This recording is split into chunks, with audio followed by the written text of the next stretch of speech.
Hello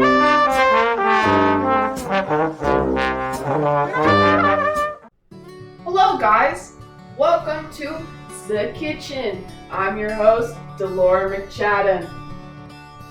I'm going to be cooking some nice reforms for a hefty social benefit. The first thing we are going to cook is abolitionism.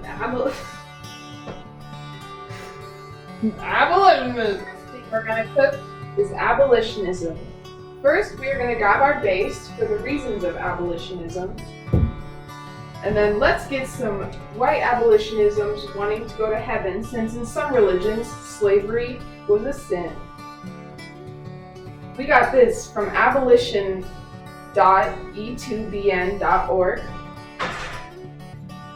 One of our other ingredients is that slavery caused a lot of trauma, and it was mentally and physically abusive for an entire population in the US.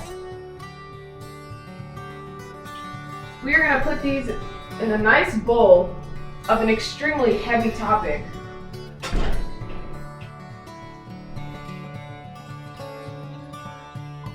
That's about enough of that. We're going to add some of that. And then some of this.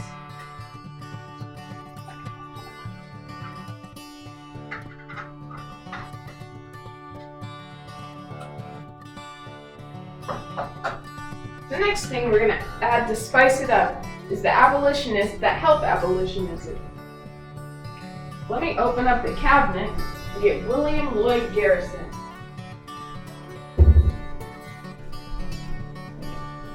You can substitute any abolitionist, but I just think he's pretty neat.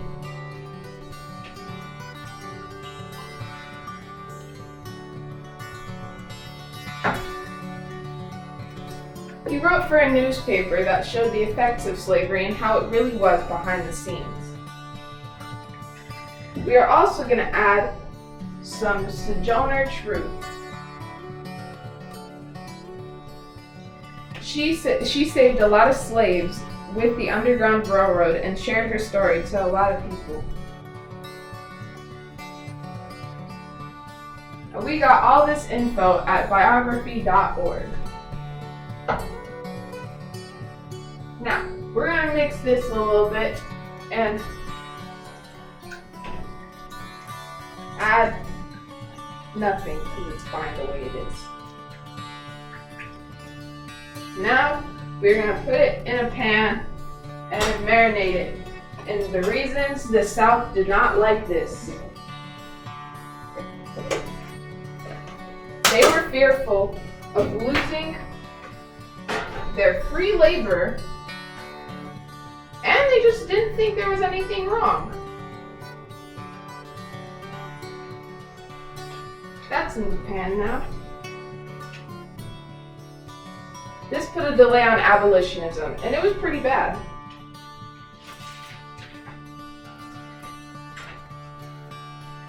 Now, we are going to brulee it in the roadblocks and the criticism that abolitionists got for wanting to stop slavery. We have the Fugitive Slave Act of 1873, which was if you saw an escaped slave, you had to take them back to their enslaver or you would go to jail. We also have the Philadelphia taking slaves from their homes and enslaving them again. We got those from ushistory.org. And we're going to let it cook a little bit while we review the effects of slavery. Okay.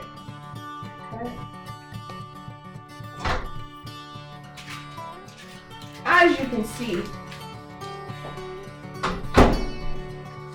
abolitionism changed everything. This changed everything. Slave owners in the South were very upset, and racism was still a thing, but all past slaves were free. If this didn't happen, we'd be in a completely different world. And cut. Now that we're done with abolitionism, we are going to work on women's rights. Before we start cooking, we gotta think. We gotta think about the reasons for the reform. Women weren't allowed to vote, own land, or do anything except take care of the house, and take care of the children, and work for less than minimum wage at factories.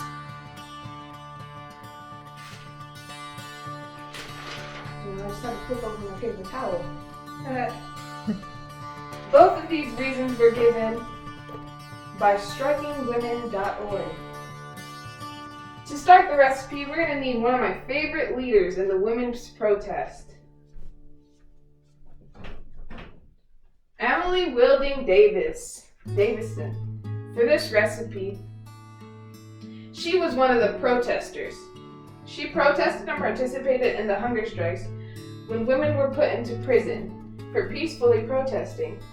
She was a little less than peaceful. She threw rocks and committed arson to many places. She also was known for whipping certain men. She was cool. She was pretty cool. She was very cool. I'm also going to use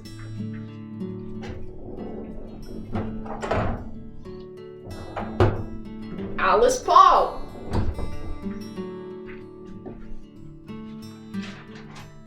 Oh, sorry, my paper towels are very interesting.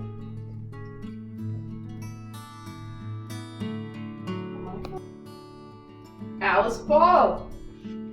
She was a lot more peaceful herself. She was also an abolitionist for religious reasons, but she was a big part of the protest and participated in hunger strikes in prison. Now that we have both these ingredients from biography.com, we're going to have to bake it. And the resistance effort of the anti-suffragists. They didn't want women to vote. They wanted the women to take care of the children. And they thought giving women political freedom would make them leave their husbands. The anti-suffragists had their own meetings. This info is from the crusade for the vote.com. Now that it's been marinating in the oven, we can do a review of how this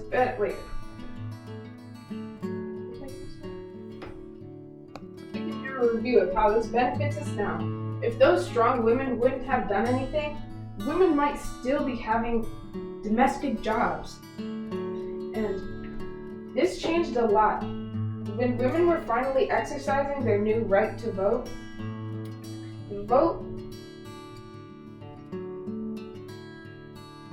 this was important, since their opinions had finally been heard. Women's rights. There we go. Looks pretty yummy. We're going to put this with the abolitionism. All right.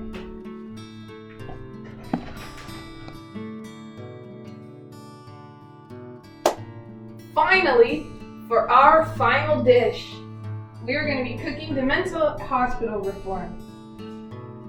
First, we're going to need a mixing bowl. I think this is a mixing bowl. To put the pain and agony that people with mental illness were put through, we're going to add a lot of Dorothy Dibs.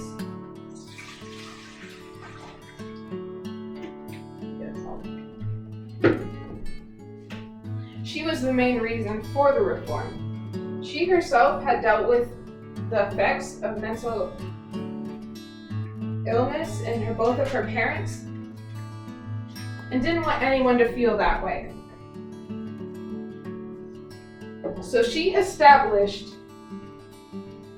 a bunch of mental hospitals all across the country.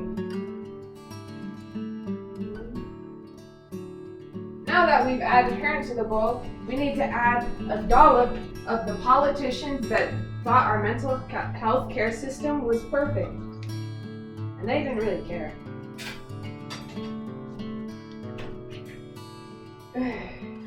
This is from Talkspace.com. Then we have to add a pinch of people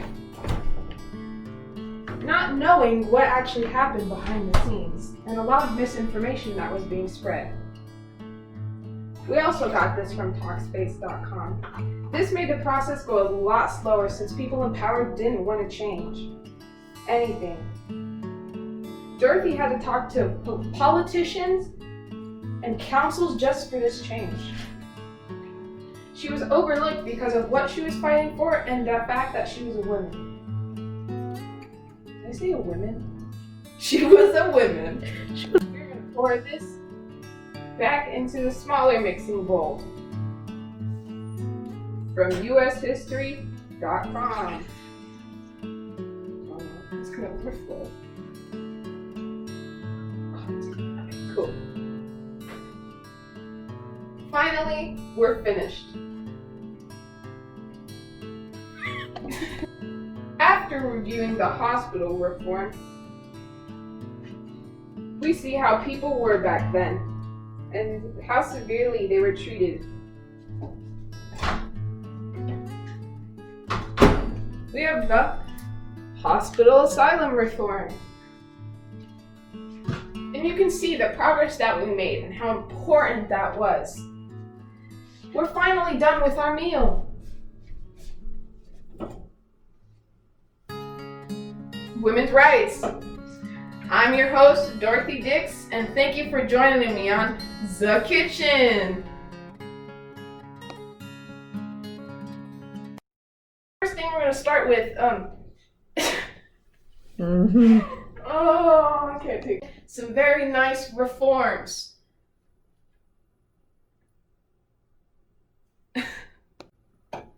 Hi, I'm Dolores McChadden, and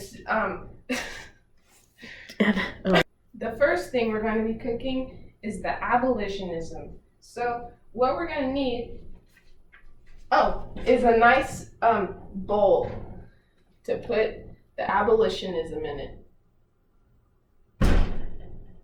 Now we're going to grab our base.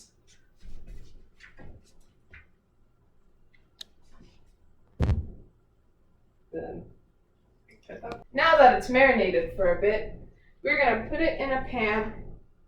Wait, what?